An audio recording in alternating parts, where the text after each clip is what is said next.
है? ऐसा है कि जो जिज्ञासु है, आत्म तत्व को जानना चाहता है और जन्म मरण के चक्र से स्वयं को छुड़ाना चाहता है, उसके लिए है।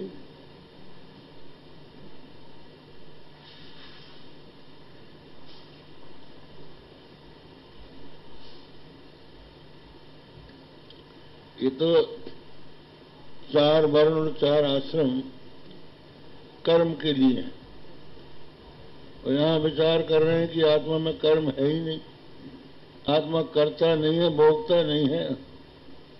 और जब करता ही भोगता नहीं है तो धर्म अधर्म कौन करेगा?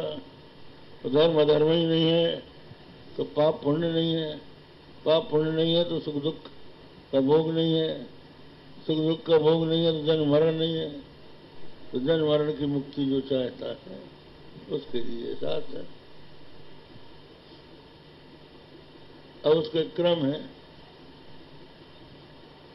पहले अपने धर्म का पालन करे, फिर उसके बाद इसमें बताया, अभी आप लोगों ने तो नहीं होगा, कि यश देवे पराभक्ति यथा देवे तथा गुरु, जिसकी अपने इष्ट देवता में पराभक्ति है और इष्ट देव में जैसी भक्ति है वैसी ही गुरु में है, उसी को उपनिषद के अर्थ प्रकाशित होते हैं।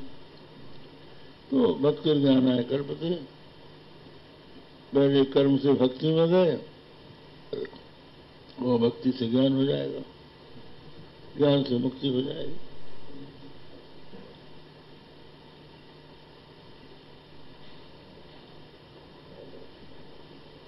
हो गया?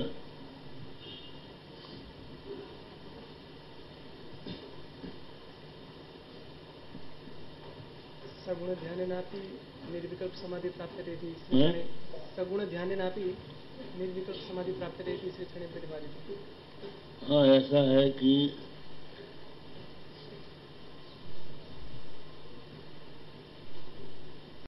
भगवान शंकराचार्य ने ये कहा है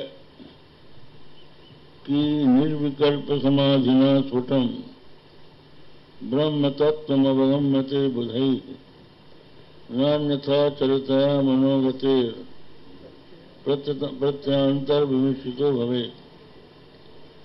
निर्विकल्प समाधि से स्फुट रूप से बुद्ध पुरुषों को ब्रह्म तत्व का बोध होता है, अन्यथा मन की चंचलता के कारण वो मन की वृत्ति से मिला हुआ बोध होता है, शुद्ध बोध नहीं होता।